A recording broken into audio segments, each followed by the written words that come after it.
মুখ্যমন্ত্রী হওয়ার পর ভবানীপুরে প্রথম সভা করলেন মুখ্যমন্ত্রী শুভেন্দু অধিকারী। সোমবার সন্ধ্যায় ক্যামাক স্ট্রিটের মঞ্চ থেকে ভবানীপুরের মানুষদের তাকে জেতানোর জন্য ধন্যবাদ কুর্নিশ জানিয়েছেন শুভেন্দু। ভবানীপুরে তৃণমূল আমলে তোলাবাজি কাটমানি নেয়ার বিস্তর অভিযোগ রয়েছে, সেই বিষয়ে এবার বার্তা দিলেন শুভেন্দু।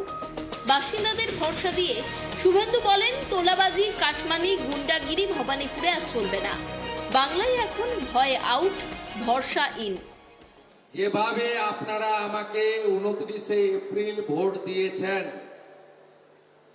তাই আপনাদের কাছে আজকে আমি এসেছি কৃতজ্ঞতা জ্ঞাপন করতে, ধন্যবাদ জানাতে। এই বিধানসভা কেন্দ্রে ভয়ের পরিবেশ ছিল। মোদিজির নেতৃত্বে ভয় আউট, ভরসাহীন। শুধু তাই নয়, ভবানীপুরের বাসিন্দারা কোনো সমস্যায় পড়লে তার সঙ্গে যোগাযোগের জন্য ফোন করার কথাও বলেন শুভেন্দু।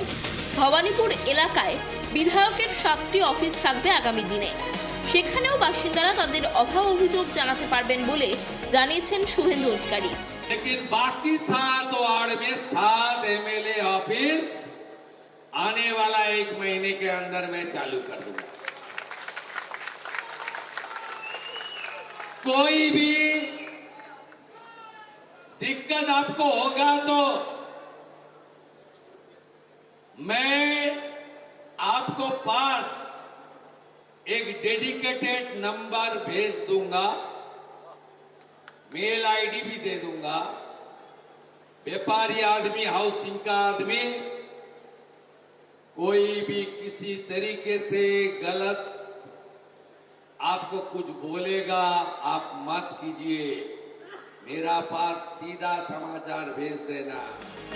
ক্যামাক স্ট্রিটে বিজেপির উদ্যোগে আয়োজিত ধন্যবাদ জ্ঞাপন অনুষ্ঠানে নির্বাচনী হার নিয়ে মমতা বন্দ্যোপাধ্যায়কে কটাক্ষ করতে ছাড়েননি মুখ্যমন্ত্রী শুভেন্দু অধিকারী।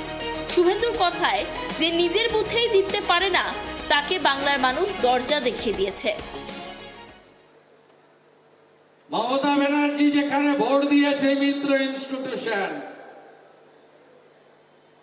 4টে বুথেই আপনাদের ভাই শুভেন্দু লিড। যে নিজের বুথে জিততে পারে না তাকে দরজা দেখিয়ে দিয়েছে বাংলার মানুষ,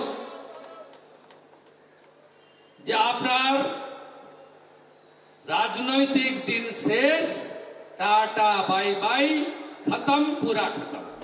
এদিনের বক্তৃতায় শুভেন্দু কার্যত বুঝিয়ে দিয়েছেন ভবানীপুরের রাজনৈতিক সমীকরণ এখন বদলে গিয়েছে। আপাতত জয়ের কৃতজ্ঞতা আর আগামীর উন্নয়নের প্রতিশ্রুতি দিয়েই নিজের খাস তালুকে নতুন ইনিংস শুরু করলেন তিনি। তবে তার দেয়া হেল্পলাইন নম্বর আর 7টি বিধায়কের অফিস সাধারণ মানুষের অভাব অভিযোগ মেটাতে কতটা কার্যকর হয় সেটাই এখন দেখার। ক্যামেরায় বরুণ ভান্ডারীর সঙ্গে ত্রয়ন চক্রবর্তী, রিপোর্ট, কেটিভি বাংলা।